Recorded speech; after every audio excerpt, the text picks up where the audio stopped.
getting out of town. Whatever you call it, I am running away from my responsibilities.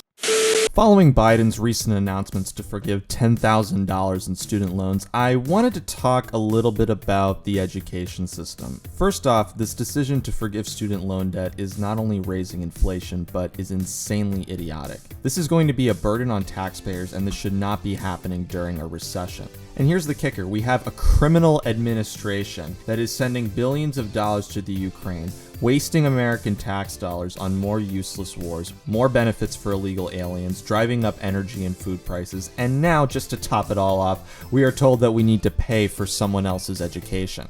What pisses me off even more is paying for someone else to get a degree in gender studies or some stupid shit. And I'm just gonna say it right now, college is a fucking scam. You don't need a college degree to be successful, and many that think that a degree was necessary are still out of a job to this day.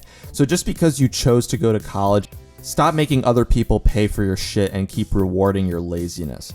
Now, what I'd like to discuss is a problem that we have in the red states when it comes to our public universities. And why aren't the Republicans doing anything about this? Some tweets went viral earlier this week that brought some attention to the woke culture at University of Tennessee, which is requiring all of its schools and administrative staff to produce a diversity action plan, effectively mandating the creation of hundreds of DEI policies at every level of the university. This plan is highly detailed and includes all the left-wing buzzwords that you would expect to hear in anything that talks about diversity and inclusion.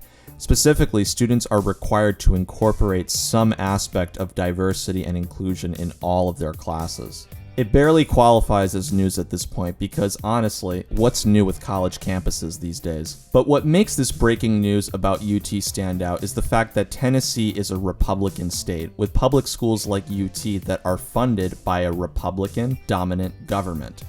They are enabling more race-based hiring and promotion decisions, real knowledge scrapped in favor of equity and CRT, ideological audits of course content, including STEM fields like engineering. This is happening all across America, obviously in blue states, but why so much in red states?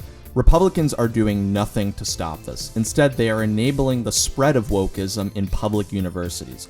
University of Tennessee, for example, is a public school, and last year's budget included $684 million. The university's president is an appointee of the UT Board of Trustees. This board has 11 voting members, and every single one of them is appointed by the governor of Tennessee.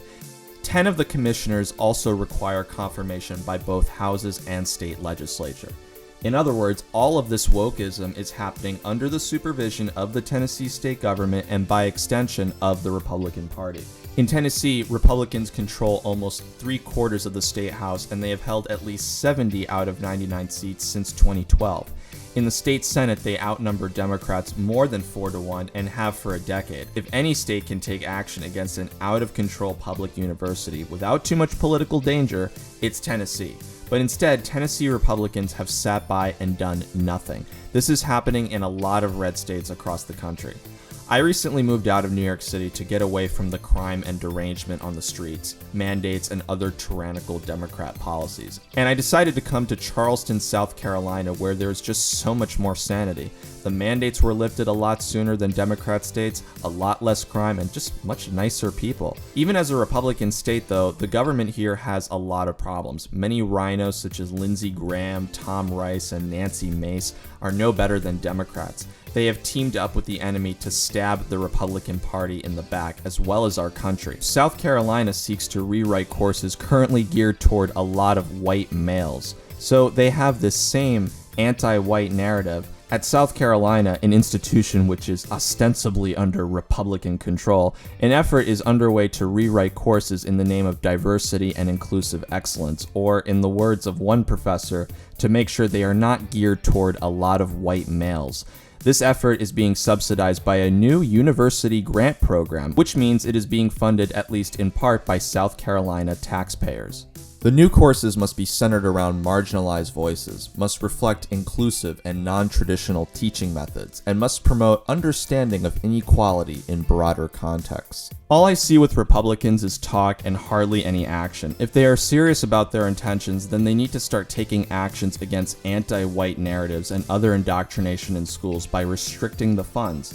This can all be stopped by cutting off the funds and appointing board members that are interested in teaching children practical skills and knowledge, instead of all this ideological crap and a worthless degree. It's also an insult to conservative parents that raise their children in Republican states like South Carolina with the right values, and then the kids become totally corrupted at universities that have been prestigious for decades. Get the fuck out! Thankfully, states like Arizona are pushing back against the cancer of public schools. The new law yanks per pupil funding away from the K-12 cartel and instead gives it to parents, letting them receive $6,500 per year per child to spend on any school or academic program of their choice outside the public school system. This won't just improve the education for the child, it will also defund the radical left-wing operation that modern public schooling has been for the past 50 years. Ron DeSantis is also pushing back against woke universities and requiring schools to teach the Constitution, to teach the Declaration of Independence and the Federalist Papers. Where is Governor McMaster from South Carolina or Governor Bill Lee from Tennessee on these issues? Hopefully this should be a clear sign to patriots out there that very few politicians, regardless of what side they are on, will work in the people's interests. And when it comes to the education system, they will not stop corrupting your children. Nothing is going to stop them from indoctrinating the children, because when you control the youth, you control the future. If you're new to this channel, please subscribe to Neo Hippie for more news and updates. I'm currently demonetized on YouTube, so I recently started a channel on Rockfin. For those of you who aren't familiar with Rockfin, I highly recommend checking it out. It's a free speech platform that allows content creators to monetize without the risk of censorship. If you'd like to support the show, please consider making a donation. Hope you enjoyed this video. Thanks for watching.